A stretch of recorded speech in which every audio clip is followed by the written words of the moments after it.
Like, if I can share the journey of these people, I know it will help anyone on a moment that's down and out go, okay, I can pick myself up. I can do it too. It's so funny when I do interviews like this.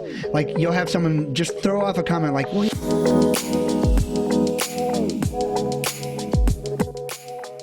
all right, everyone. Welcome to another episode of Better. And I have a treat for you guys today. We are going to be interviewing Nick Nanton of DNA Films. He is a 15-time Emmy Award-winning director. And my future husband, Giovanni Marsico, head of our game. Hey, welcome both of you to the show. I'm so happy to be doing this with you today. Awesome to be here, man. Thanks for having me. All right. So I wanted you both on because there is a big documentary that you both produced together called The Dreamer Documentary. And I've had the pleasure of watching it and crying along with it. And I wanted both of you on here to talk about it. But just before we get into that, I would love, Nick, I've known you for a couple of years now, but just so the listeners get a sense of who you are and what you do. Let's talk a little bit about your foray into storytelling and becoming an Emmy Award director. When did you first know that you were going to be a filmmaker or someone who loved to tell stories? So I'll tell you the truth, because I always tell the truth, but I guess that's more dramatic to say it that way. I made my first film in 2010, and I literally was going through my business and my life, and I've been a songwriter forever, right? And so I still have a publishing deal in Nashville. I write a lot of country music. I'm actually I've been writing since I was 15. I'm 40 now, so after 25 years of on and off, of course, because I've been building a life, building a family, all those things. I had to take breaks. Finally hitting some success here, which is interesting. Have some big songs getting cut right now. And so, I was a songwriter, and music is probably the hardest business I've ever been involved in. It is, I would say, now that I know what I know, I think I could probably go back if I did it full time and probably have more success. But it was like the thing that, every time I would chip through a wall, there was just another wall, and it just seemed like the hardest business ever. And so I literally was on a plane one day. I'm like, and I'd been a Grammy voter for years. I mean, I'd done professionally entertainment. I went to law school just so I could know more about being the president of a record label. That's what I thought I wanted to do. And then Napster happened when I was in law school, and that all went to hell. But and I also now I know I'm fundamentally unemployable, so I probably couldn't be the president of a major record label anyway. And so I was looking at my career. I'm like, I'm doing this and this. Like, I'm probably not going to win a Grammy. I would love to. It's number one on my life list. So we'll go back to that. It's on my list. I'm Tonys and Oscars. Now I've produced a sold out Broadway show. We didn't win a Tony, but Tonys were nowhere in the vision. Oscar, I was like, I wonder if I could win an Emmy. I literally had this thought. I'm like, I wonder if I can win an Emmy. So I Googled how to win an Emmy, and I followed the instructions. And I won. I got 2 Emmy nominations for my first film, and nice. I won one of them. Now, it basically says this: everyone has great production capacity and capability now.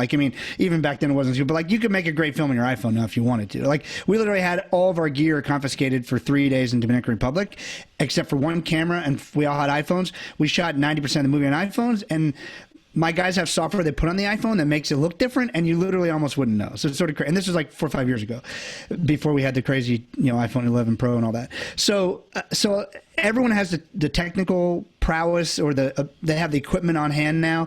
You have to find a great story is really what it said. And then you got to be I know from doing other things in the past, sometimes you enter, a competition, and you just lose because you entered the wrong category, because you just didn't know what category you're supposed to enter in. Mm-hmm. And so I made sure I had that stuff nailed down.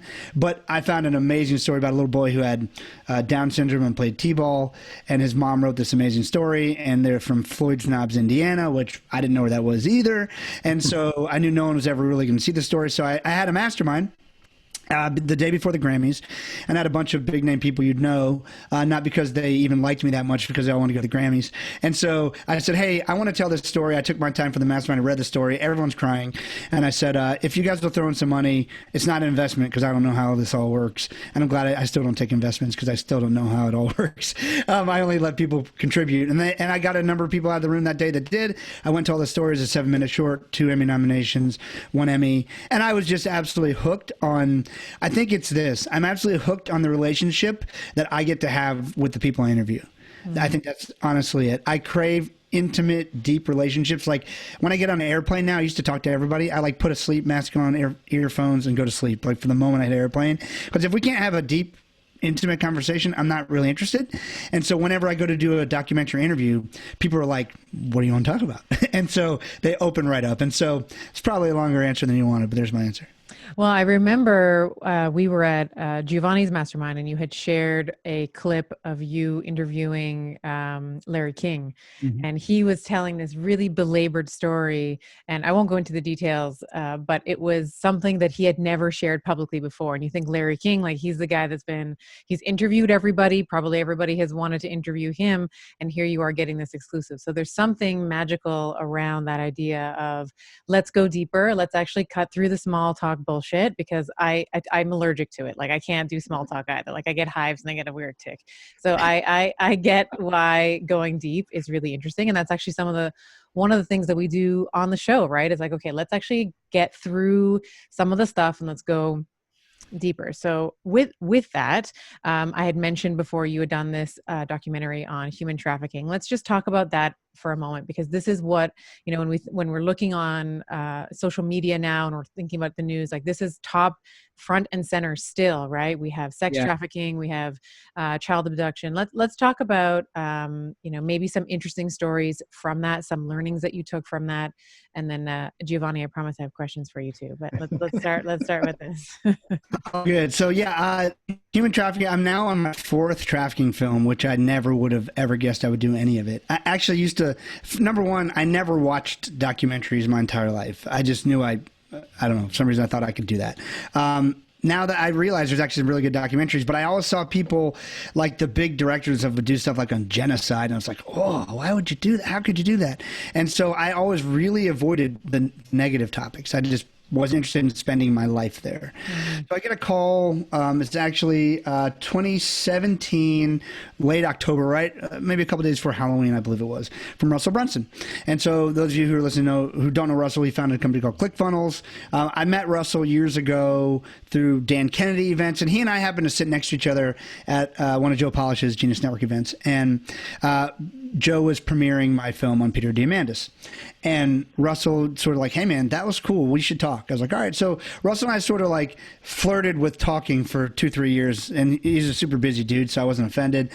But so I hadn't heard much from him. He's like, yeah. And I'd messaged him on Facebook. I was like, yeah, let's connect. And then I just get this call out of nowhere. He's like, hey man, I was, Russell's super faith-based guy. He's like, I was praying this morning. I'm trying to help this organization. I was thinking about doing some books. I'm like, what's the most thing I do with the most impact? And instantly I heard the name, heard documentary, and God gave me your name. And I said, I'm supposed to call you. So I'm here to ask you formally, would you be willing to make a documentary on rescuing children from sex slavery? I'm like, well, okay. I said, well, here's the thing. Documentaries, I feel, are the easiest thing I've ever done in my life. There's multiple reasons for that we could dig into, but I too am faith-based. We have slightly different faiths, but like I feel like God gave me a gift, and because it's so easy, there's no other explanation for it. I said, and so if I didn't use that gift to rescue children from being raped, I would hope He would strike me down right now. So while it wasn't what I was looking for when I woke up this morning, I will absolutely say yes. Now that's October. Now here's the thing. He goes, all right, well here's the deal. I'm going to introduce you to this organization, Operation Underground Railroad, Tim Ballard, blah, blah, blah. He's like, but here's the thing. It's October now. I really want to launch this documentary and raise a bunch of money for them. I don't know the exact date, but it's like late February. So I'm like, November, December, January. Okay, so I basically got 4 months to do this fully with editing and everything. And just for context, what would be an ideal length of time if you're going to shoot a documentary to post-production to releasing it? I think 9 to 12 months is reasonable. I mean, that's what I think is reasonable. So, but hey, we can work under pressure. So I said, let's make it happen. Let's figure it out. So I start interviewing Tim, and so I know Tim's from Utah, so I got to go to Utah, and I start learning the story of how he started Operation Underground Railroad. Part of it is based on a little boy named Gardy who was abducted in Haiti.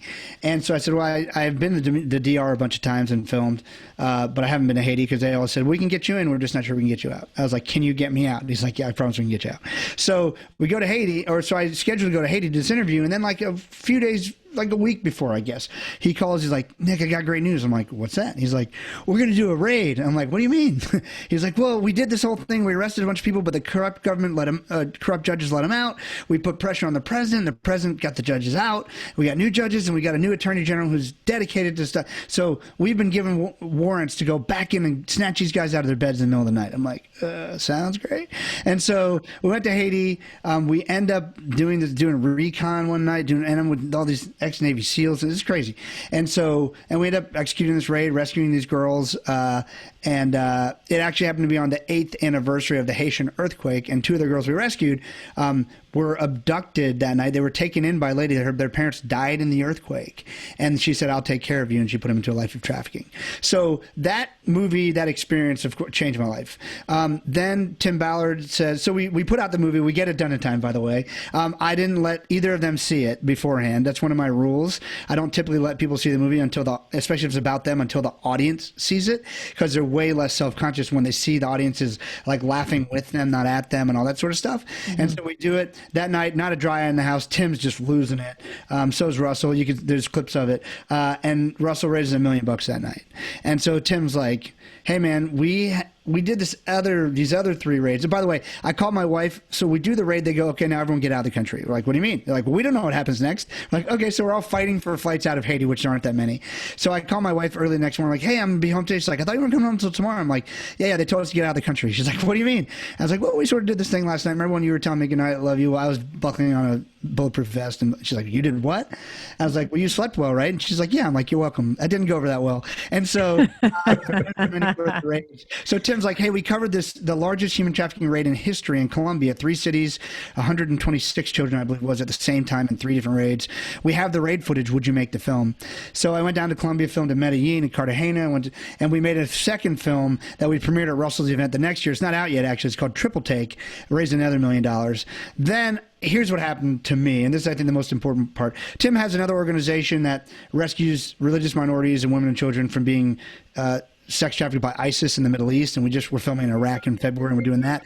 But as I was doing all of this, people at like church and my kids' school and friends are like, hey, what are you working on? I tell them like, oh, it's so sad that's happening in all these poor countries. And what I had learned from working with them, like every day Tim was doing a raid around the world, they were doing multiple here in the United States. Yeah. And so I started to learn what trafficking really is and looks like here.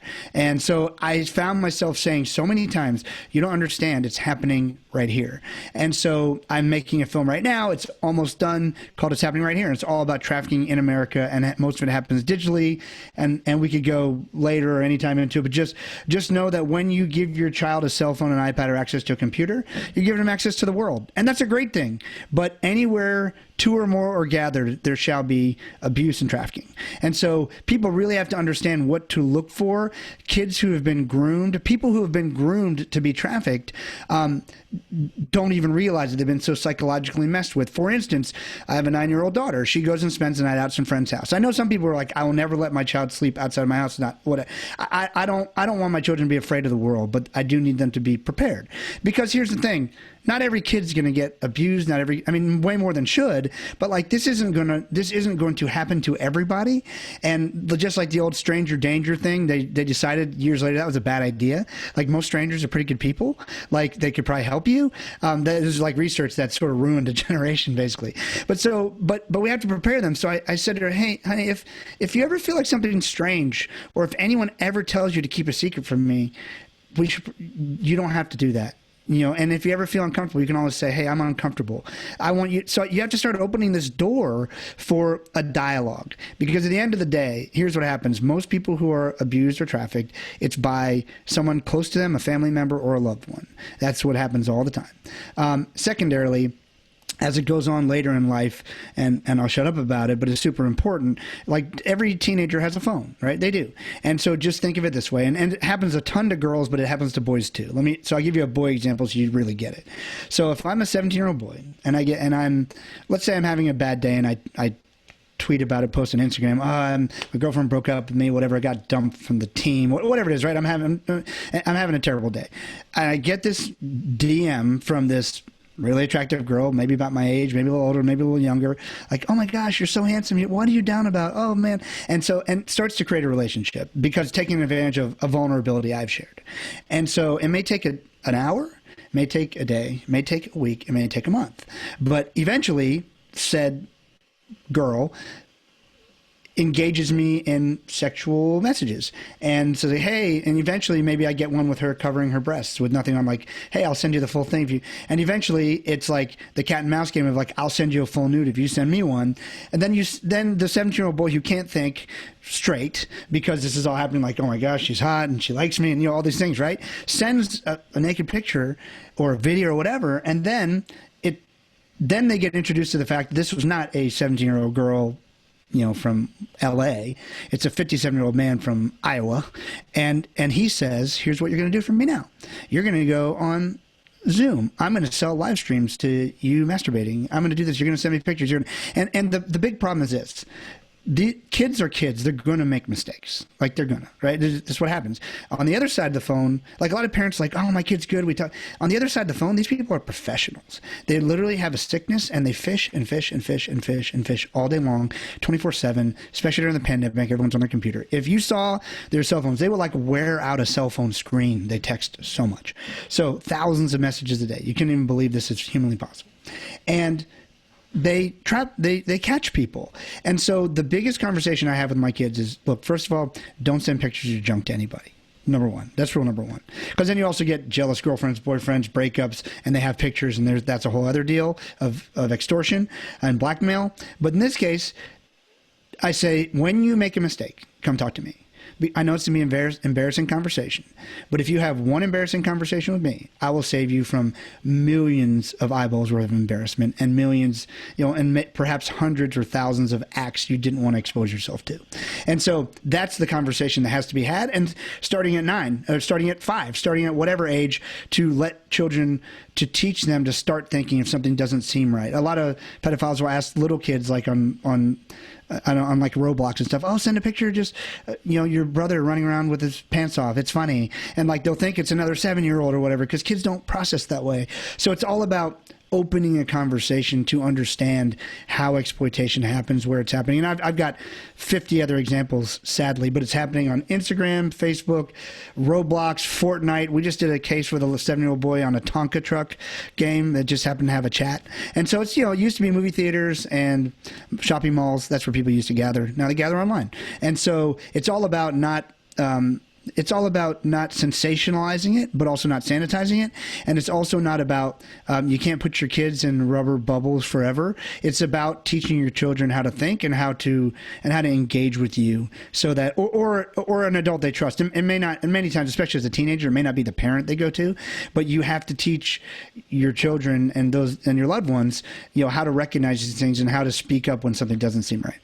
So that's my long diatribe about that. Wow, that is so useful and so incredible. What is the names of the, I'm going to put these in the show notes. What are the names of the documentaries that you're doing? Yeah, so Operation Toussaint, Toussaint, because there was a guy who led a slave revolt in Haiti.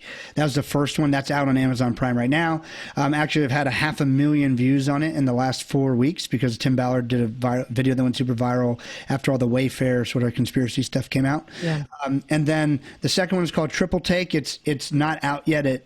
It's actually tied to a feature film starring Jim Caviezel playing Tim Ballard that's not out yet. And so it's the real story. Yeah, it's the real, and Mira Sorvino plays his wife. It's the real story of the movie. And so we're working through the details of releasing them both together. The third one is called Nazarene. That's the working title of it, and that's the one of rescuing women and children in the Middle East. We're also still in production. We were supposed to be in Australia this week filming. We filmed a year ago a girl who her mother thought was dead. She'd been kidnapped by ISIS, and the team that Tim works with extracted her and told her mother she was alive, and we filmed taking her to meet her mother again for the first time in years in Australia. And so we were going to go back and do how a lot of the refugees in Australia were, they're mostly Syrian refugees that were coming through Iraq or that we got, and how they were adapting to life. And so, but now there's like, 14 days in Australia in a hotel room before you can do anything, and I don't have time to do that. So I'm trying to figure out how to finish the movie because that's all we need. And then It's Happening Right Here is the fourth one, and that one will likely see the light of day before the other two that I made in the middle, and that'll be out, I believe, by the end of this year, if not early next year, because that's the one. I don't care how we get it out. And we actually put Operation Toussaint on YouTube a few weeks ago too, because people all around the world were like, how do I watch this? How do I watch this? And I told Tim, I was like, you want the fastest, easiest way the entire world can see it? He's like, yes. I was like, YouTube. He said, done. So we've had, I believe, 150,000 views in 2 to 3 weeks on that as well. So it's, I'm glad people are seeing it, but It's Happening Right Here needs to be seen because it's a whole different conversation people just don't know they're supposed to be having. Yeah, and I think that that's so important because I think that we often think that it's like in some poor country in Africa somewhere where, people just don't have the means or the economic or the social network or the netting to really protect the kids. But if it's, happening in your downtrodden neighborhood too. Oh, that happens to poor kids who are or kids whose parents are drug addicts or whatever, which it does. Like vulnerability is where they prey. That's it. Vulnerability. A little kid vulnerable because they don't know any better. Right. Oh, your daddy sent you over here for this. You don't need to talk to him about it. He actually doesn't. He might get mad if you tell him about it, but this is why he sent you. I mean, like a little 7-year-old wouldn't know the difference. Oh, I'm not supposed to say anything. My dad's gonna be mad at me. Oh, and my dad sent me here. This is why I'm here. Like there's vulnerabilities, and then second of all, it's all about. There's so many cases of gated neighborhoods, white collar parents, and they have a kid who they seem like they have everything, but the kid's like despondent and maybe suicidal, and the parents are like, this kid has everything. How could this kid possibly? What an ungrateful child! And it's because they don't know how to. The kid doesn't know how to tell their parents that that their ex-boyfriend is selling them to his friends so that he won't post naked pictures and videos of her online or whatever it might be. And so it's just once you hear it, we just wrote a song for the movie. Actually, I wrote some insane songs, Grammy-nominated people and stuff. And there's a line in the song that says, once you turn the light on, you can't just turn it out. And that's the thing. Right. Once you see it, you can't unsee it. But when no one explains it to you, you literally think there's guys driving around in white vans going to snatch your kids. Now, does that still happen? A little bit, but think about it from the mind of a criminal. That's like a lot of effort, a lot of money, a lot of risk. When I could just sit behind a keyboard with a VPN and I can just try to lure people in all day long. Wow. Okay. So we will have all those details. And I think that this is a really, really important conversation for us to be having. Why was, and I want to shift gears a little bit here to understand, and this is for Giovanni and you, why was Dreamer, the documentary, a story worth telling? Why was this something, I mean, you've done, as you've just described, some incredibly important and meaningful work that I hope will move the dial for humanity. Why is Dreamer something that you wanted to work on as well? Well, it was Gio's idea, so I'll let him in a second tell us where he came up with the great idea.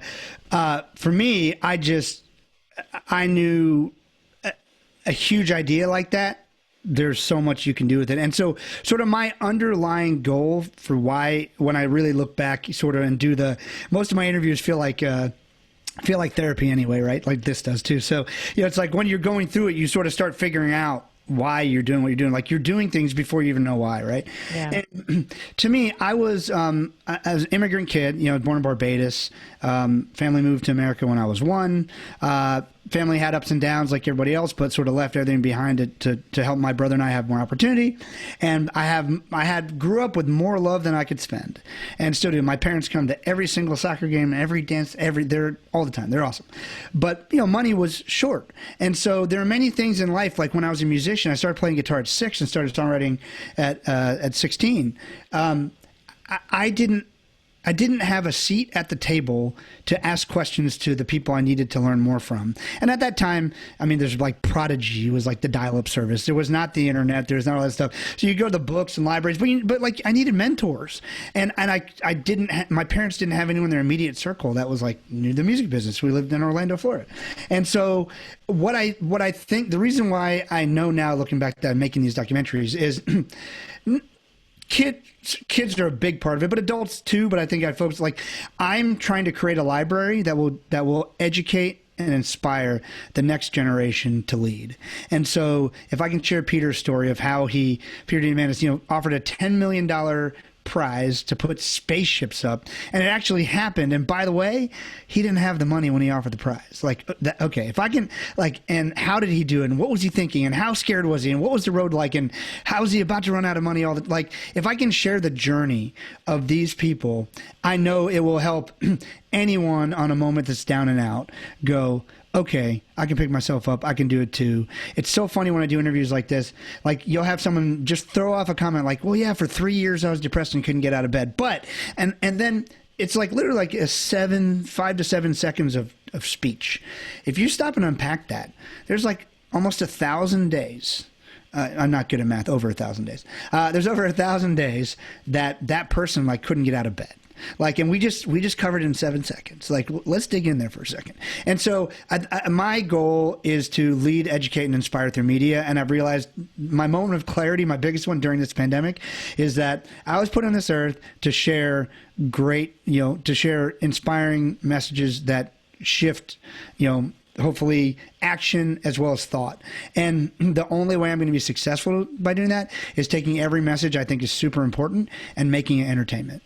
And if I can make it entertainment, I can sneak those messages in to the people who need them. And so my goal in a film like Dreamer would be that we could sneak this into every elementary school, middle school, and high school, so that the messages that, not their fault. Teachers are typically not entrepreneurs or not entrepreneurial. They don't know how to help a kid like me or Gio or you in school. Like, we don't fit the mold. And there's so many of them out there. And so why don't we just give them a tool where kids like us could say, oh, that's awesome. Oh man, finally somebody thinks I'm not broken. Somebody thinks like me. It's okay to be different. It's okay. Yeah. I did not fit in anywhere. And I went through life thinking like there's something wrong with me.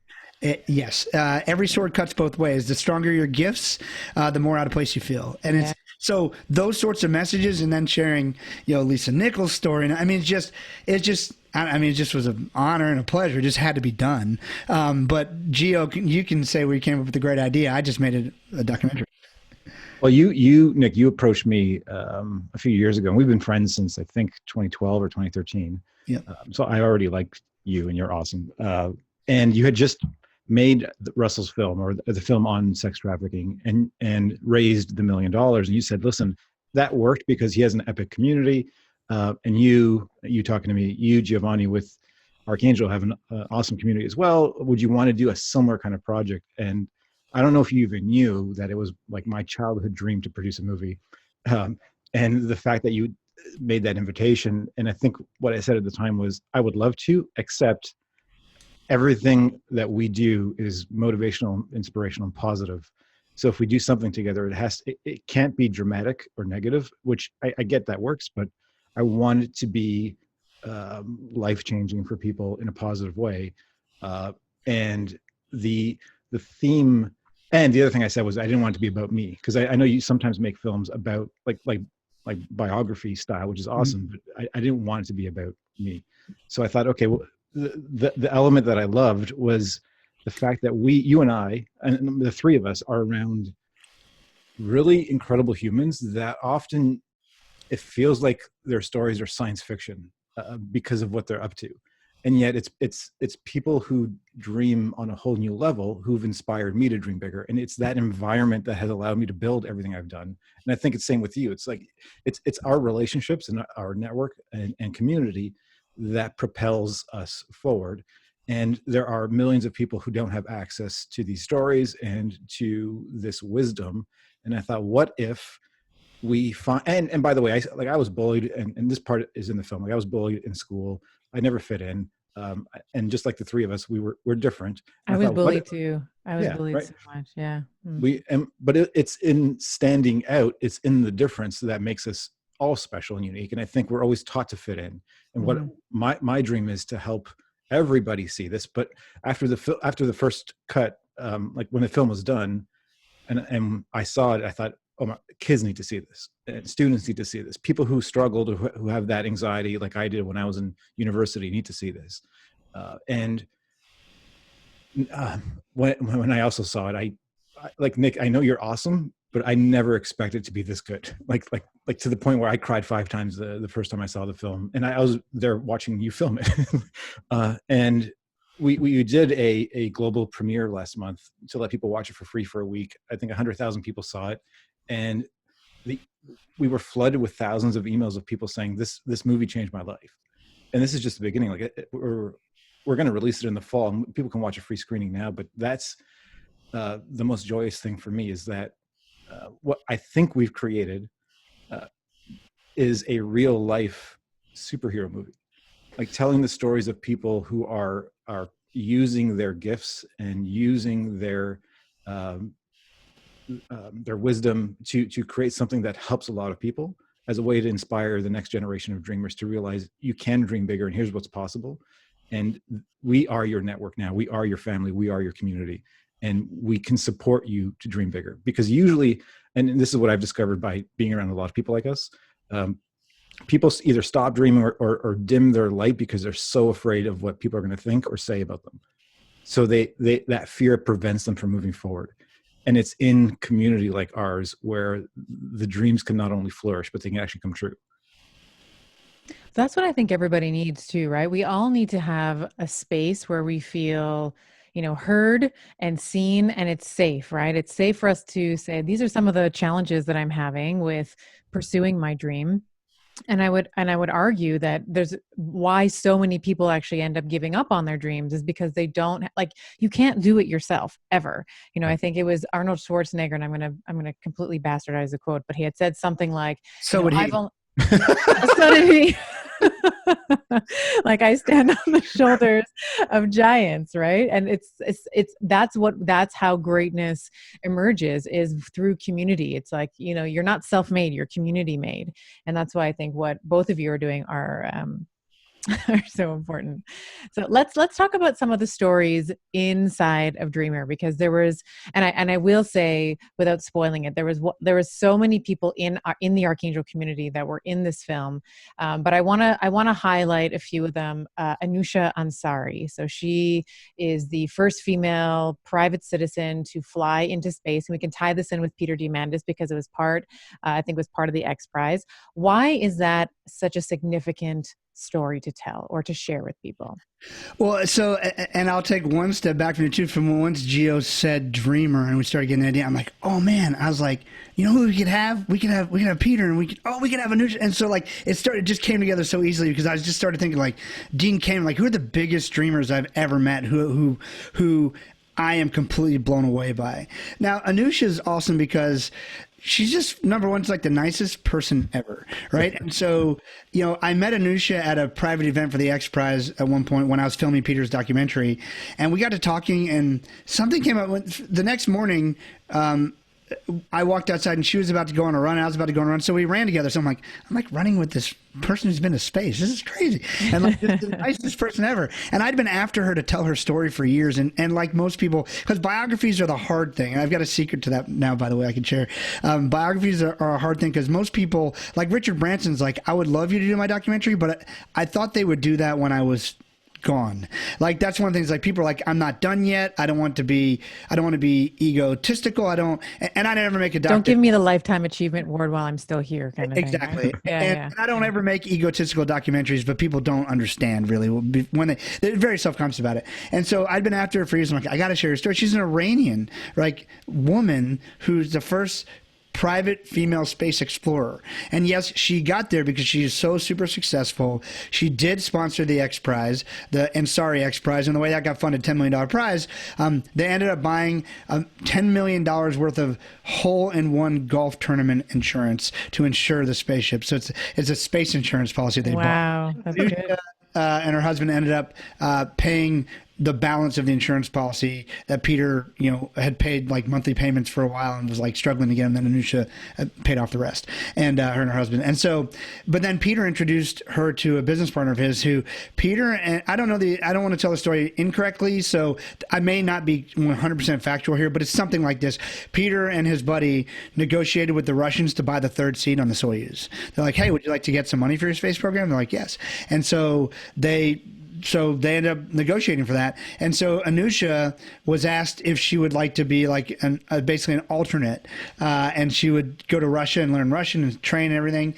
And she's like, it'd be one step closer to space. So sure, why not? And one of the cosmonauts or the other person, whatever, ended up not being able to go like a week or two ahead of time. So they're like, you're in.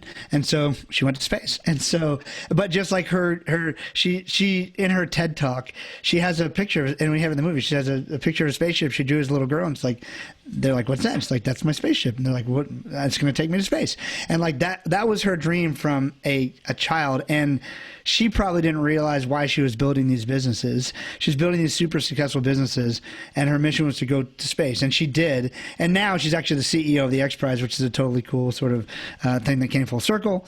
And yeah, her story, it's just a story you have to hear. And I love the fact that, you know, she's Iranian, which, I mean, she lives in America. Most Americans don't have super positive thoughts towards Iranian, like the country of Iran. It's not that they even know any Iranians, really, right? But like they don't have there's just always been that turmoil. So she's an Iranian female who built a technology business and went to space.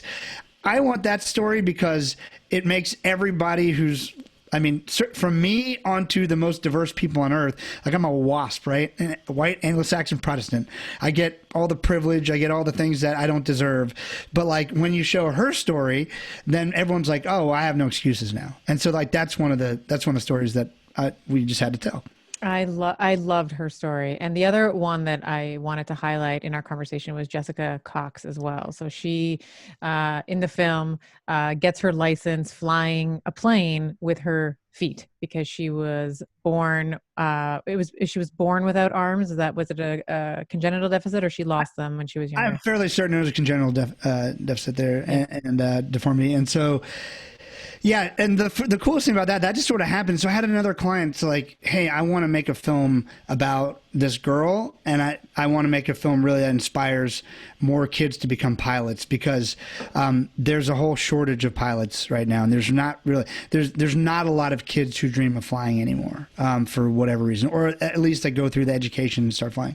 And he's like, and so I want to show people it's possible for anyone. I want to inspire people. And so we started working on this film, and, you know, as we're going through the process, I was like, hey, I got another idea.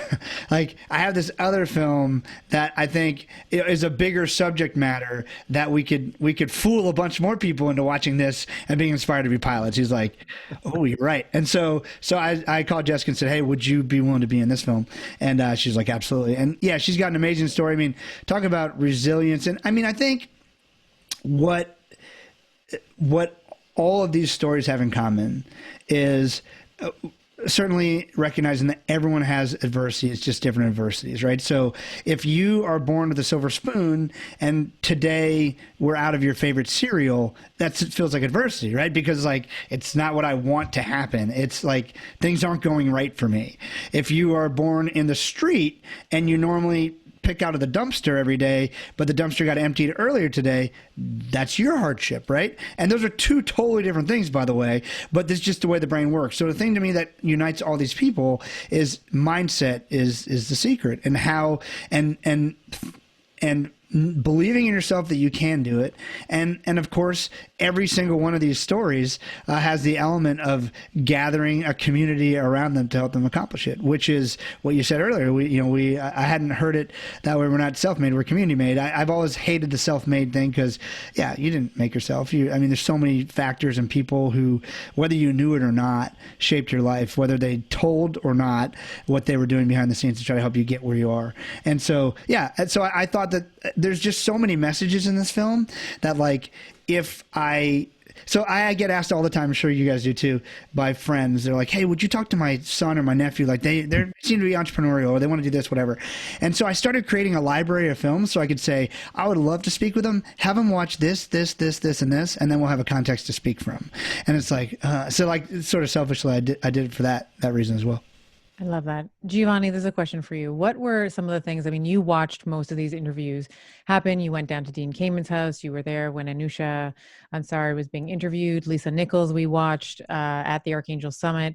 What were some of the things that you noticed? Because you're a pattern guy, right? Like, I know you see patterns. So what were some of the things that you discovered, or patterns that started to come about from people in the film about pursuing their dreams and then overcoming those obstacles? Was there a common, like Nick was saying there's going to be, you're either out of your, favorite cereal, or the dumpster is, whatever, or there's systemic, there's something systemic that's preventing you from pursuing your dreams or being able to have the same equivalencies that someone else might have. What were some of the things that you noticed in terms of patterns between the people that were interviewed? I think the first one was, it's never supposed to be easy. There's always resistance. There's always some factor of getting out of your comfort zone, doing a thing where there's an element of courage, and doing a thing that's also outside of you. Meaning, I think they all had a bigger mission or a calling that pulled them and projected them forward, especially when it was about other people. And I think it wasn't necessarily selfish. It was more about, I'm here and I have this calling and I feel a responsibility to go in this direction. Like there's that element. And then it's almost like working out a muscle. Like I know you talk about health and physiology a lot. There has to be that, you have to break it down first. There has to be that force against you. And you got to squat before you jump. Yeah. Yeah, exactly. Yeah. And there's a hero's journey sort of element to all of the stories, where maybe even they were reluctant at first, but they felt so called that they had their own sort of personal transformation. And I bet if you speak to any of them, because I think we look at any, like the people in this movie and think, oh wow, they've got it all figured out and they're successful and they have this and they have that. I'm not like them. Until you realize, no, you're exactly like them. They're just further down the path. And I think it's that we're all in the same kind of path where we fight the mindset issues, the limiting beliefs, the voice in your head that tells you you're dumb or stupid or not good enough or whatever it is. It appears everywhere. We all have it. And I think the beautiful thing is understanding that there is no real difference. Like there's no pedestal. There's no, oh, they're way better than me because of X, Y, and Z. It's not a competition. It's more of, we're all on our own path. Some people may be further down the path. And the way they got there was help from friends and community support and changing how they think about themselves, where they don't give up and they're persistent and they have that resilience as well to keep fighting for the thing that they believe in. And it was so inspirational to see the patterns, even though they're all completely different people, all different stories, all different walks of life. And even, I'm thinking about Lisa Nichols, who's been on the podcast and she's coming back for round 2. I can't wait to have her back on. And, my question, and this is for either of you, is does everyone have a big dream? Like, do we all have big dreams? Because you listen to Lisa and you're like, you know what? My first thing was to make sure that my son didn't get into a gang. That was the first dream that I have, or to be able to run home fast enough to make sure that, I didn't get mixed up or I didn't get into any trouble or my son didn't get into any trouble. Are we all born with like a big dream, or do you think that those evolve with time as the human evolves and as they overcome the obstacles that they're given? Ooh, that's tough. I think we're all born curious. I think, and our brain starts to put things together and realize what dreams are. I do think a lot of people, unfortunately, through just the way the world works, get those dreams sort of beaten out of them or quashed, or, hey, you got to be practical. You got to focus on X instead. And so, but I do think when, the most amazing things I've ever seen is in the poorest places in the world, and the most downtrodden, the people who you would think shouldn't, like you don't know how they could possibly have a dream or have a light in their eyes like that or have a smile like that, are the most amazing people to me, because you just see straight humanity in them. So we're all capable of dreaming big. We have to be surrounded by the right people, even whether it's in real life or virtually through books and other things like that. It's mindset. I mean, when I'm sitting across from a woman in Iraq, basically in a refugee camp, interviewing this woman who was kidnapped by ISIS, held for 6 years, had I think 5 or 6 different ISIS generals that were her captor, and she had her 2 children with her. They had taken her husband off and he was never seen again, so presumably murdered.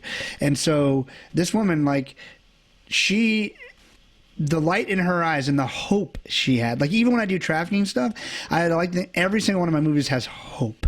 And so I feel like if we can give people hope, they can find their dreams again. But when we're hopeless, it's impossible to dream. Dan Sullivan says it in a great way. Like, it's impossible to be creative when you're feeling scarcity minded. Like, you've got to get to a point of abundant thinking to be creative. And so I don't know. I think everyone can dream, but they have to find hope first. Yeah. And sorry, go ahead, Gio. Like Maslow's hierarchy, right? The dream is to get to the next level. So Lisa, for example, her first dream was, my kid's not going to get into a gang, he won't be arrested, and that brought her to the next milestone. And then it opened up the possibility and the capability to get to the next bigger dream. It's kind of like a path and a journey with a set of milestones versus going from I'm going to not, my child's not going to go to jail and I'm going to change the entire world. Right. There's levels and steps in between. And I think we all have that capability to move on to the next one and to dream outside of your current reality or your comfort zone. And that grows your comfort zone, and it grows your confidence and grows your opportunity to get to the next place. But there's steps. You don't go from 0 to 100. You go from 0 to 10 to 20 to 30 kind of thing. And sometimes you and I, Gio, will talk and also tell you, like, this is what I want to do with the podcast. This is what the impact that I want to have on the world. And I want to help women this way and this way. And you'll say, okay, what, dream bigger than that? Like, okay, you're going to have a number one podcast. Okay. Like, what's the bigger thing that you can think of? How do people get closer to what that big dream is? So we're moving through these obstacles, as you're saying. We're maybe in a community like Archangel where we feel seen, heard, and understood and safe. How do we begin to move closer to what that dream is? I've got answers, but I'll let Gio answer first. Yeah, perfect. I think it's starting with the right questions. As an example, these are questions I love to ask our community. And I did this last night at one of our events. If we had a time machine and we were able to go to the year 2050, so 30 years from now, and the world is changed for the better in the way that you would want it, what would that change look like? Right? And it's questions like this that start to show you the clues and the patterns of what really resonates for you, what's connected to you and your calling, your path and your journey. And then going backwards to when you were a kid. And because I believe that we are all born perfectly self-expressed, right? And we have kids and we see it. There's no filter. They're not worried about what people are going to think about how they're acting, what they're going to say, or what they do. They give 0 Fs, 0 fucks. Yeah. And it isn't until society and they're, whatever, the adults around them start telling them to stop doing the things they're doing because they're standing out and they're being different and they need to fit in quotes, which is the worst messaging ever. But it's also that primitive part of our brain that makes us want to fit in because we're afraid that standing out or being different will, feels like death. And I know it threatens survival, really, if you think about it from an ancestral lens, right? If you fit out, if you're different and the tribe rejects you, right? When we were tribal, it decreases your survival, like the likelihood of your survival if you're different. Right. So it's reconnecting to those things that made us different in the first place that we were told to stop doing. Like for me, the phrase was stop dreaming.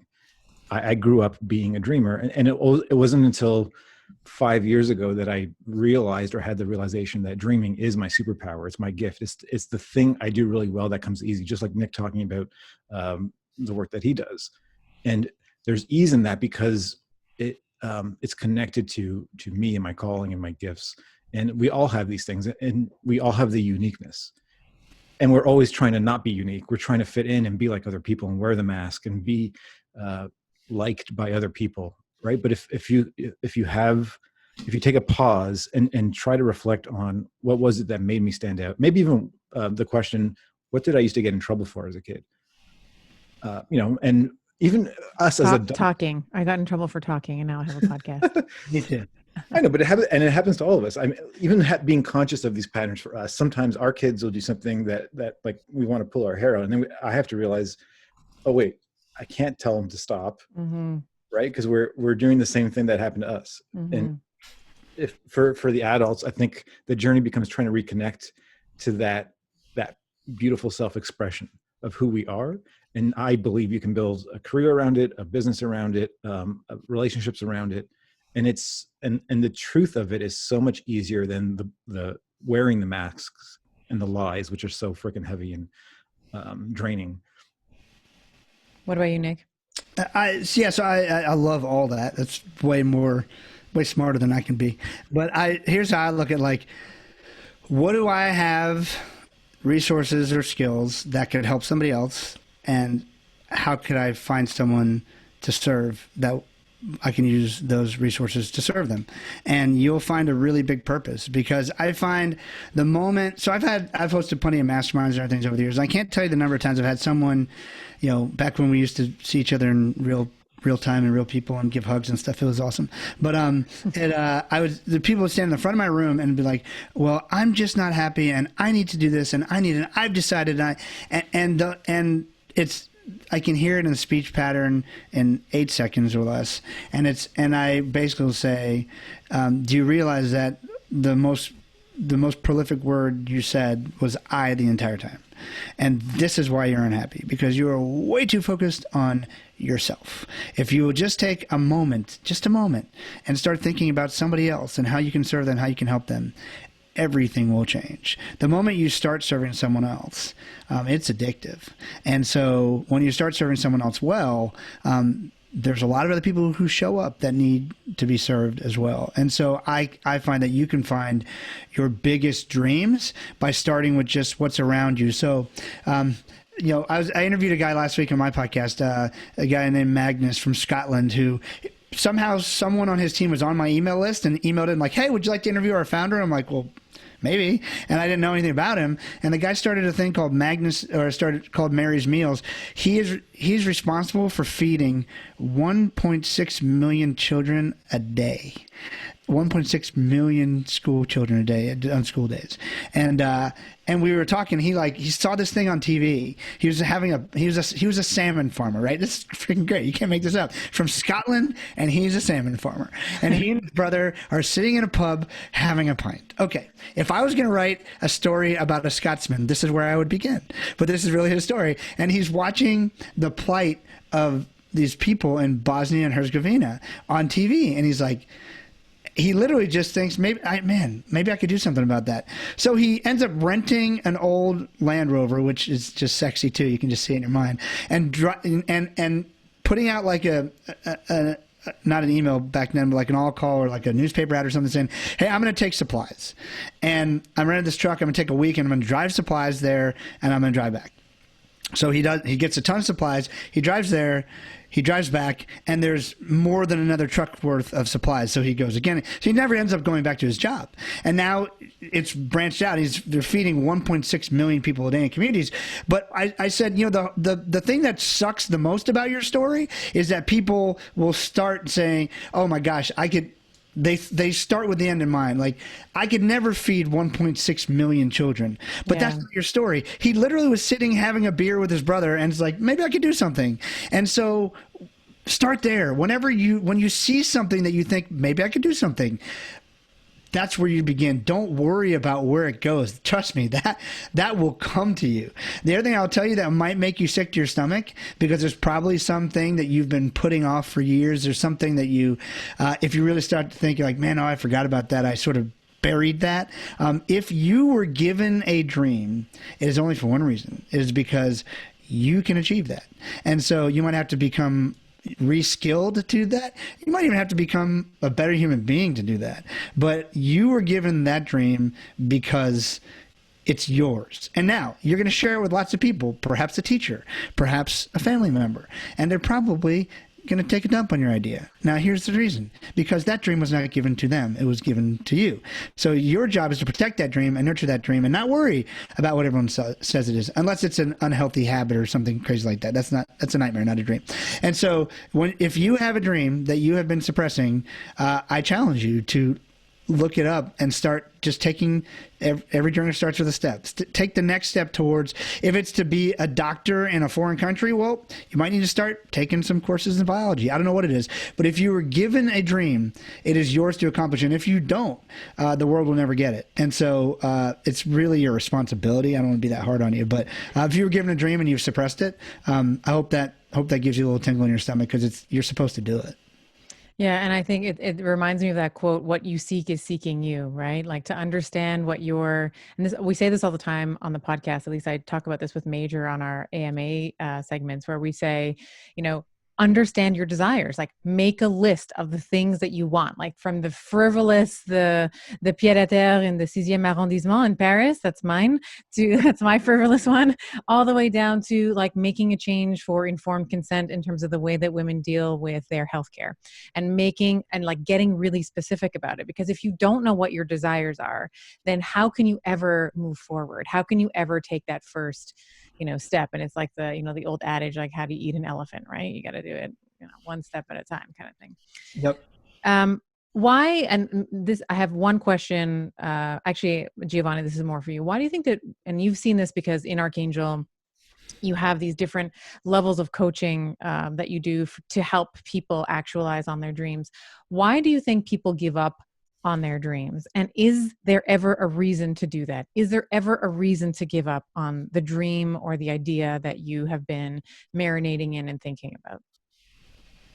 I think when I define dream, especially in the work that we do, I like to make it I'll tell people in our community, make it about impact and making it about contribution and service, where it's totally cool to dream about, our house in Paris one day, Le 6e arrondissement, yes. Yeah, or the beautiful car you might have, or whatever that is. Those are more about you as the individual. But for me, my definition of dream is change and transformation and better future for the most number of people. And it's those kind of bigger dreams connected to who you are and your calling that I think, back to what Nick said, which was, by the way, epic, Nick. That was beautiful. If that kind of thing has been implanted in you, it becomes the North Star for everything. And I think people are so afraid. And I think we've also been programmed with a lot of voices in our heads of telling us why we're not good enough. And a lot of the things that you talk about on your show, Steph, like about mindset and limiting beliefs and those mindset issues that plague us. And that's why people feel disconnected. And yet it's kind of like a seed of hope that I don't think will ever go away. Sometimes people will have hopelessness. And to me, that is it's like your body's internal GPS system telling you that you're just not aligned on the right path right now, but it doesn't mean you're broken. It doesn't mean there's something wrong with you. And I've been in that place. I've been to the depths of hopelessness, to the point where at one point I was contemplating suicide. Like I felt that, but the seedling of the dream thing is always there. I think it's almost ingrained in all of us. And if you understand that there's nothing wrong with you, you're not broken, you're not weird, or maybe you are weird, but I define weird as a good thing. Weird is different, and different stands out, and you can build the thing you want to build on the difference. Like our friend Sally Hogshead, who says that different is better than better. Yep. Right. And it's the only time I would say that on this show, especially. Yeah, I was going to say she can't be on the show because the title is better. Yeah, I'm going to start my show. Different is better than better. No, it's not, Sally. Better is different. And different. But the idea that it fluctuates. It's not a thing that ever goes away. I don't think. Yeah. It's just it's fogged. Like you don't have the clarity, and you feel that fog of despair. But that's a temporary place for anybody. So if anyone's listening right now and they're feeling that, you're feeling lost, especially with all the weirdness happening in the world right now. If you're feeling low, know that it's a temporary state. It doesn't define you and who you are. You are not defined by any stupid label, like anything that starts with the letter A, that I think a lot of people like us, especially entrepreneurial type people, were labeled as kids, whether it's ADD, anxiety, Asperger's, mm-hmm. all of these things, right? All of those things are actually superpowers. They're gifts. Mm-hmm. Because you're different, it's a gift. You just have to know how to use the gift. It's like trying to drive a Ferrari for the first time, or a race car, like on a track, and you just got your driver's license. You might think you suck, right? But you have a Ferrari. You just have to understand. You have to learn the different skill of driving the Ferrari. Well, we have Ferrari brains. We have Ferrari dreams. We have these things that we have to learn how to drive. There's nothing wrong with you. And if anything, it's the speciality of you that makes you amazing. it's understanding that and then harnessing that. I totally agree. And I think there's also a couple of things that people often don't address in this realm. I mean, there are times when you need to or have to put something on pause to focus on something else that's super important to you. It could be taking care of a dying loved one, a friend, your own body. We did that sort of that live Q&A a while back, and there's a woman who kept asking, like, but how do I'm dealing with this disease, this infirmity, this what? And my message to her, you spoke greatly to it too, but it's like, well, number one, look, you need to take care of your body. Like, first of all, and there's certain things you cannot control, and for that I am sorry.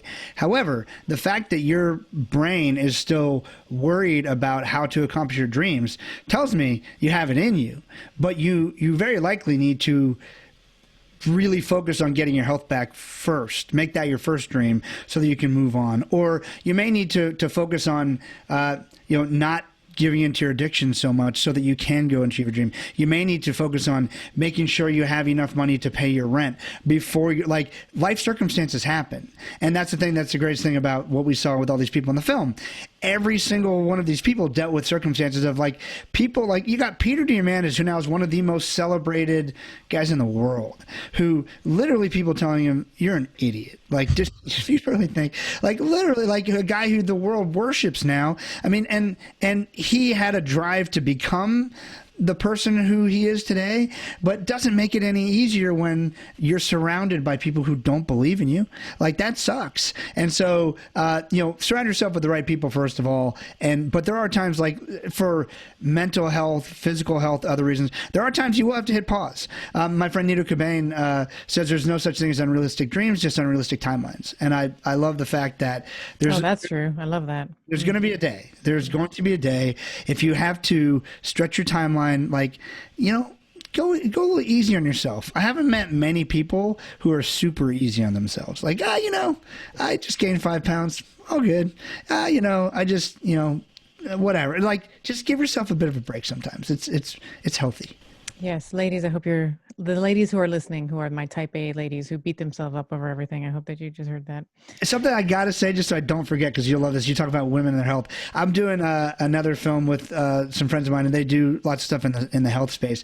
And I interviewed this woman who has this company who helps women through menopause. And she said something that blew my mind. She said, it's like a second puberty for women. Like, I was like, whoa. She's like, but no one knows how to deal with it. Like, they don't talk about it. And so I wish I could remember her name, but I could try to find it. But I thought it should be great to have on, because it's such a different way of looking at a thing that has been sort of like, dealt with in back alleys and behind closed doors for years, when it's such a natural thing. Just like, just puberty, like, it's a second wave of puberty for women. And I think that's the way she said it, but it made sense to me when she said it that way. She's probably like, oh, you're not very smart. It's like this. But I thought it's a beautiful thing when we realize, like, Dean Jackson, who we all know well too. Dean has a phrase saying where he says, "Just be the umpire." He's like, just call the ball as it lies. Like, if you can try to remove your emotion, like, the ball is where it is. It's in or out. If you can learn, okay, the ball's out, I need to react this way. The ball's in, I need to react this way. It's a much better way to live. I love that. I want the name of her, because that's actually how we try to talk about menopause on the podcast. It's like, you know what? Now you don't have to waste all this energy making an endometrial lining anymore. You're free and you can't get pregnant, like, go you. So, all right. I have a couple more questions. Nick, this is for you. This has been a rough year for many people. There's been there's been the pandemic, which has had its own health implications. Of course, the one I'm most concerned with is the fallout, the psychological and the mental health, where we are not in communities. We are, we call it social distancing when it's just it shouldn't be social distancing. It should really be physical distancing. Yeah. Why is a documentary about dreaming so important in 2020 for sure, but beyond that? Why is this documentary so important right now? The best thing about a good film, a good song, a good story is that you forget your current circumstances and get lost in someone else's.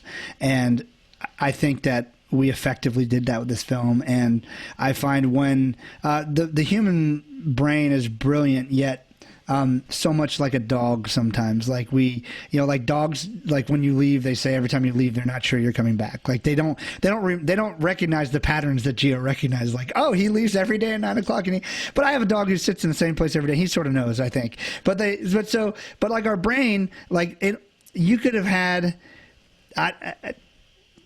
months of I don't know anything about clinical depression, so I'm not calling it, but like you could have been sort of down for months and yet watch a 90-minute film that's inspiring, and for most of that 90 minutes and hopefully a little bit longer after that, you can forget about the past and maybe start forging ahead with a dream in the future.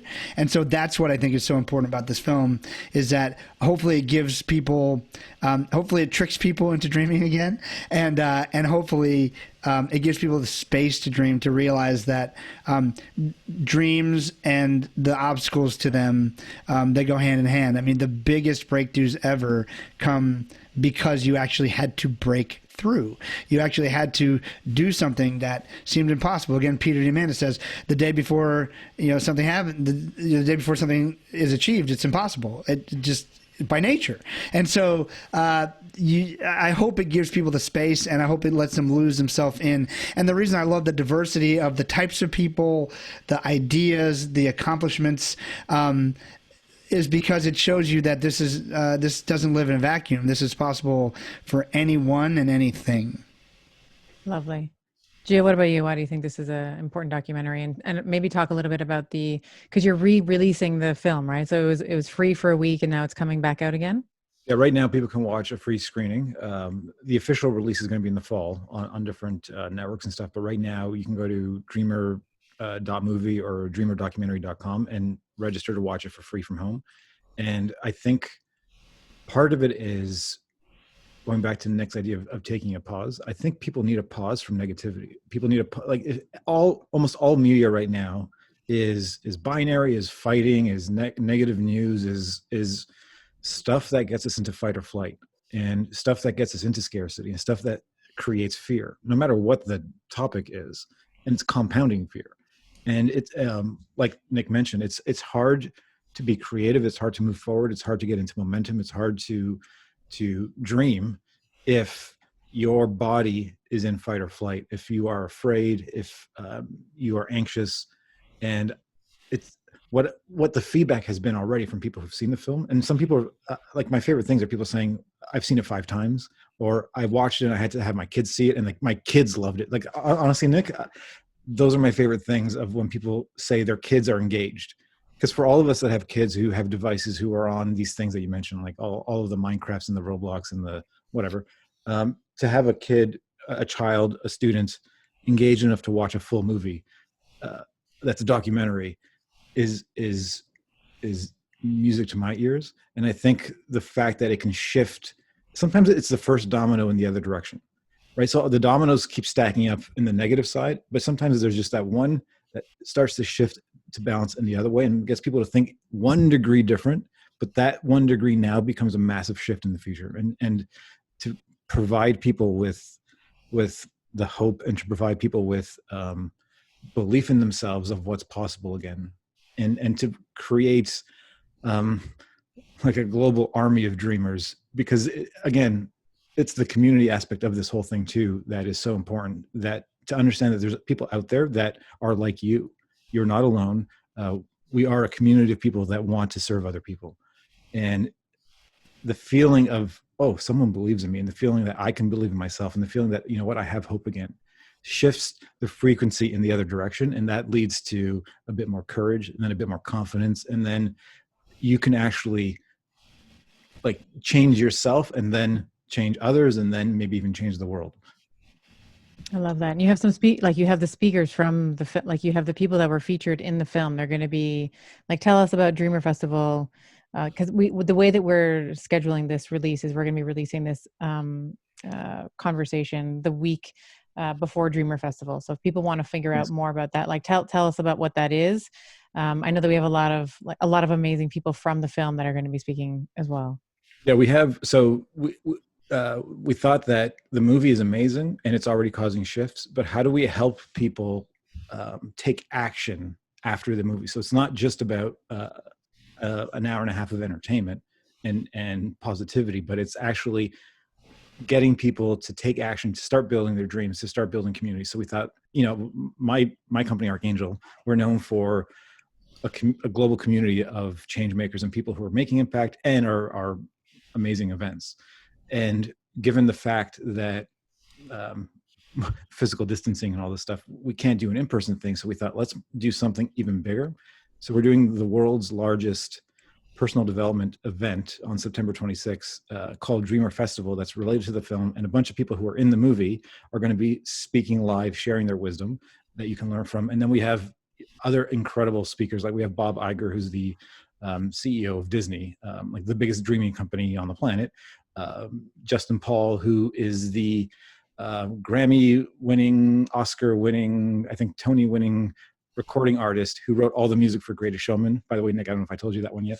So if you guys collaborate, you guys have the EGOT. Yeah, you got all four.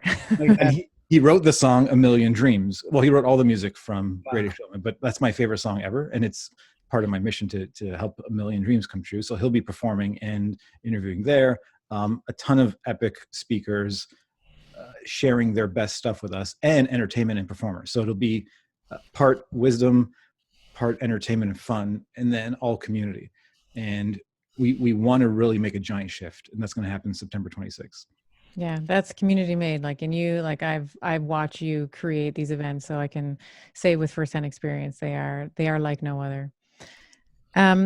You know what, you guys, this has been such a wonderful conversation. Nick, thank you so much for the work that you do. And it has been like, I've seen you and Giovanni creating this movie over the last several years, and it's just to see it to fruition. And there was, I'll just share with you, there was one part where Emily Fletcher, she's been on our podcast and she was in the film, and she said, when you're younger, it makes you think, you want to fit in, but the things that make you stand out from the crowd are actually what you want as an adult. And I remember when she said that, I just got so verklempt. Like I got so choked up because that was my thought my whole life. I'm like, why can't I just fit in? Like I'm trying to be exactly like these other people, but it just never works in some way.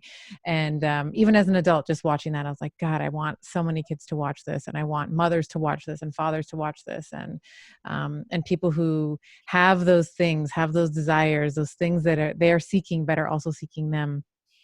To watch this, to be inspired. So thank you both for spending some time with me today, talking about dreaming, talking about the trafficking at the top of the conversation. We'll have all of the links in the show notes, and you both are just wonderful, wonderful guys. Thanks for having us. I greatly appreciate the invite. Thank you. I love you. Love you too. Love you all.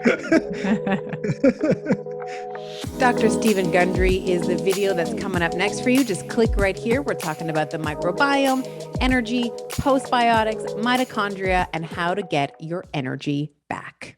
Continuous ketosis, 24 hours, 7 days a week, 365 days a year, is really dumb.